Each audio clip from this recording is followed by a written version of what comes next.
Welcome students.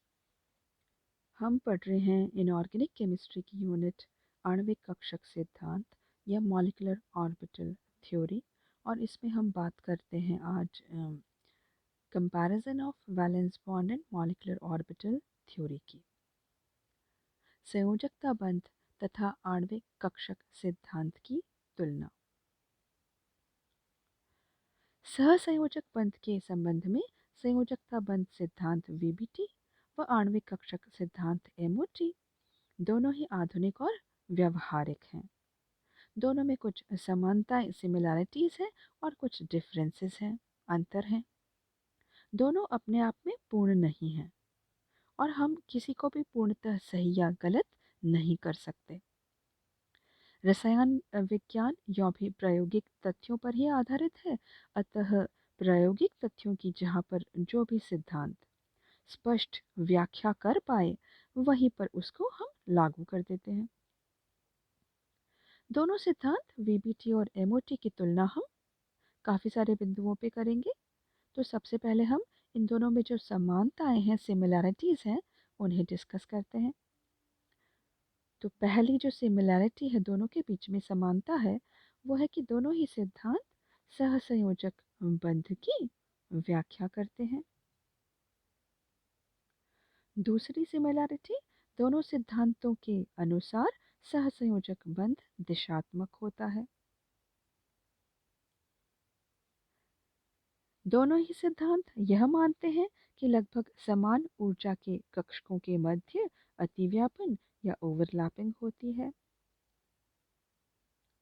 दोनों सिद्धांतों के अनुसार अतिव्यापन में भाग लेने वाले कक्षक समान सममिति के होने चाहिए,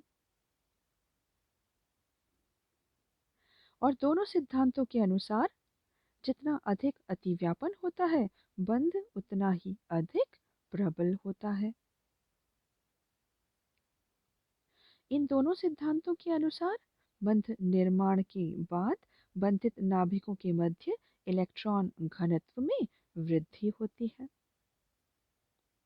तो ये सारी सिमिलैरिटीज या समानताएं हैं वीबीटी और एमओटी के बीच में। अब हम डिस्कस करते हैं कुछ असमानताएं या डिफरेंसेस जो इन दोनों के बीच में हैं। वीबीटी के अनुसार दो परमाणुवीय कक्षकों के अयुग्मित इलेक्ट्रॉन दोनों परमाणुओं के मध्य साझे में रहते हैं, जबकि एमओटी के अनुसार दो परमाणुओं के संयोजकता कोश के परमाणुवीय कक्षक रेखीय संयोग एलसीएओ विधि द्वारा आणविक कक्षकों का निर्माण करते हैं। दूसरा जो डिफरेंस है वो है वीबीटी में केवल एक केंद्रीय मोनोसेंट्रिक परमाणुवीय कक्षकों की परिकल्पना है, जबकि एमओटी में बहुकेंद्रीय पॉलीसेंट्रिक आणविक कक्षकों की परिकल्पना है। तीसरा डिफरेंस है वीबीटी के अनुसार एक अणु में दो परमाणु यद्यपि एक दूसरे के साथ अंतरक्रिया कर रहे हैं, किंतु फिर भी अपनी व्यक्तिगत पहचान बनाए हुए रहते हैं।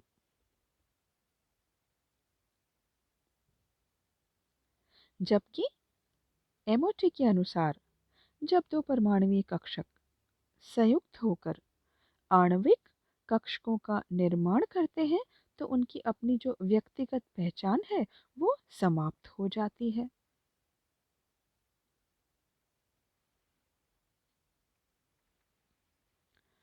अब बात करते हैं हम फोर्थ डिफरेंस की।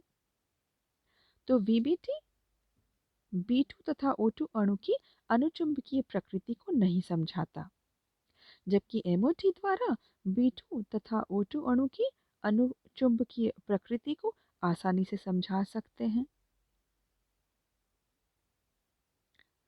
एमओटी के अनुसार ऑक्सीजन अणु के ऊर्जा स्तर आरेख में दो अयुग्मित इलेक्ट्रॉनों की उपस्थिति इनकी अनुचुंबकीय प्रकृति को ऑक्सीजन की O2 की अनुचुंबकीय या पैरामैग्नेटिक प्रॉपर्टी को स्वतः ही स्पष्ट कर देती है। नेक्स्ट जो डिफरेंस है, यह सिद्धांत वीबीटी सिद्धांत N2CO आदि अणुओं का स्थायित्व नहीं समझाता, जबकि MOT द्वारा N2CO आदि अणुओं के अति स्थायित्व की व्याख्या हम आसानी से कर सकते हैं।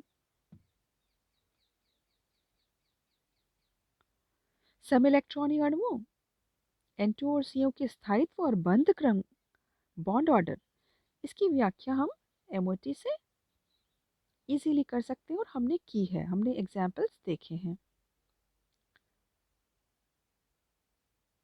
नेक्स्ट जो डिफरेंस है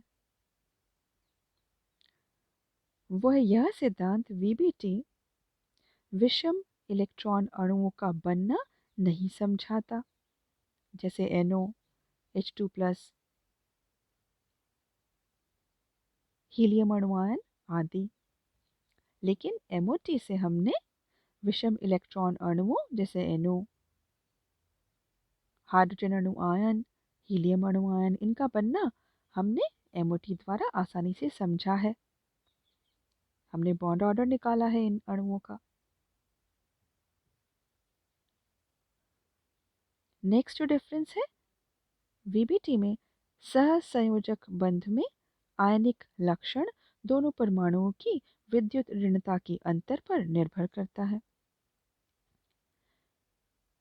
जबकि MOT में आयनिक लक्षण अतिव्यापन करने वाले परमाणु कक्षकों की ऊर्जा में अंतर पर निर्भर करता है। नेक्स्ट जो डिफरेंस है इन दोनों के बीच में वो है वीबीटी में अनुनाद या रेजोनेंस की महत्वपूर्ण भूमिका है।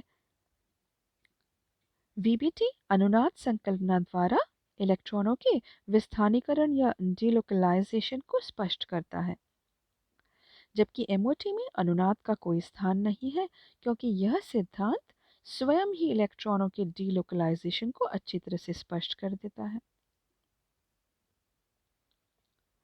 और जो लास्ट डिफरेंस है इन दोनों के बीच में वो है कि वीबीटी आणविक स्पेक्ट्रम की व्याख्या नहीं करता है, जबकि MOT इसमें अणुओं में उपस्थित इलेक्ट्रॉन ऊर्जा का अवशोषण करके निम्न ऊर्जा स्तर वाले आणविक कक्षक से उच्च ऊर्जा वाले स्तरों में जा सकते हैं। तो इस प्रकार से MOT आणविक स्पेक्ट्रम की भी व्याख्या कर सकता है। तो ये सारे